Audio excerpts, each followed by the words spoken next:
সম্মানিত ভিউয়ার্স, আসসালামু আলাইকুম। আমার সামনে যে পেশেন্টটা আছে এনার নাম হচ্ছে জাকির হোসেন। ইনি এসেছেন মহেশখালী থেকে, বয়স হচ্ছে 55 বছর। উনি প্রধানত যে সমস্যা নিয়ে এসেছিলেন তার মধ্যে অন্যতম ছিল হচ্ছে ওনার আমরা একটা কেউবি করতে দিয়েছিলাম ইউজি। তো সেখানে আমরা পেয়েছিলাম হচ্ছে ওনার লেফট রিনাল কর্টিক্যাল সিস্ট এবং ইনলাস পোস্টেট।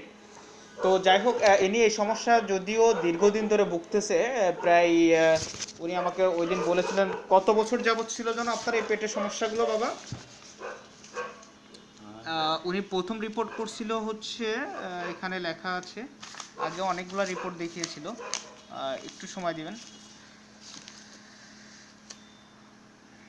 প্রায় 2 বছরের কাছাকাছি সময়ে। তো যাই হোক, এখন রোগীটার মধ্যে যে লক্ষণগুলো বিদ্যমান ছিল তার মধ্যে অন্যতম হচ্ছে তিনার লেফট সাইডের শোল্ডারে একটা ব্যথা ছিল এবং এই ব্যথা অনেক সময় পার দিকে যেত এবং প্রস্রাব সময়ে এবং প্রস্রাবের নালীতে একটা সুস্ফোটানো ব্যথা ছিল এবং তলপেটে ব্যথা ছিল। বিশেষ করে হচ্ছে প্রস্রাব করার আগে তলপেটে ব্যথাটা বেশি হতো। এছাড়া হচ্ছে ওনার মোটামুটি আর হচ্ছে ঘুম একটু কম ছিল। তো যাই হোক, এই সমস্যা নিয়ে উনি আমার কাছে এসেছিলেন, মাত্র 10 দিনে ওষুধ নিয়েছিলেন। আর রুগী এসেছেন দ্বিতীয় মেয়াদে ওষুধ নিতে। তো আমি একটু রুগীর কাছে শুনবো যে ওষুধ চলাকালীন সময় উনি কেমন ছিলেন। আমরা ক্লিনিক্যালে আরেকটা রিপোর্ট পেয়েছিলাম যে ওনার প্রস্রাবে পাসেলটা অনেক বেশি ছিল, তো প্রস্রাবে ইনফেকশনও ছিল। তো বাবা আমাকে একটু বলেন, আপনার এই যে ডান পাশে বাম পাশে শোল্ডার, এই যে পিঠে এখানে যে ব্যথা ছিল, এটা কম বেশি কিছু হয়েছে ওষুধ চলাকালে? ওষুধ চলার অবস্থা কমছিল।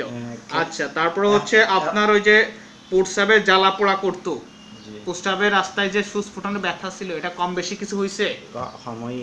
কম হয়ে। আচ্ছা, আপনার তলপেটে যে ব্যথা ছিল এটা কি অবস্থা বলেন তো? প্রস্রাবের আগে একটু সুস্থ লাগে। আচ্ছা, ঠিক আছে। তারপর হচ্ছে এখন খাওয়া দাওয়ার রুচি কেমন আছে আপনার? খাওয়া দাওয়ার রুচি তোরা হাইতার দিয়ে রুচি। আচ্ছা, ঠিক আছে। তো যাই হোক, এখন মোটামুটি ওই 10 দিনের চিকিৎসা নিয়ে কি আপনি খুশি? আমাদের খুশি হইলাম, আল্লাহর রহমতে খুশি হইলাম। আচ্ছা, এর আগে তো অনেক ডাক্তার দেখাইছেন না? জি জি। কত কাকে কাকে দেখাইছেন, কোথায় দেখাইছেন? মহেশখালী দেখাই, এড়ে দেখাই, সদরে দেখাইছেন, মহেশখালী দেখাইছেন, অ্যালোপ্যাথি ডাক্তার দেখাইছেন। আচ্ছা, সেখানে কি এই 10 দিনে যে পরিবর্তন আসছে এরকম পরিবর্তন পাইছেন ওদের চিকিৎসায়? না না, পাইনি, এরকম পাননি। তো যাই হোক, আল্লাহ চাইতো আপনাকে খুব কম সময়ের মধ্যে সুস্থ করে দেবে ইনশাআল্লাহ। ঠিক আছে, আপনারা যারা আছেন ওনার জন্য একটু দোয়া করবেন, আমার চাচার জন্য। চাচাকে যেন আল্লাহ সুবহানাহু ওয়া তাআলা খুব কম সময়ের মধ্যে পরিপূর্ণভাবে সুস্থতা দান করেন। তো আপনি আমাকে ভিডিও করার অনুমতি দিয়েছেন চাচা? জি, ধন্যবাদ আপনাকে আমাকে সহযোগিতা করার জন্য। জি, আপনাদেরকেও ধন্যবাদ।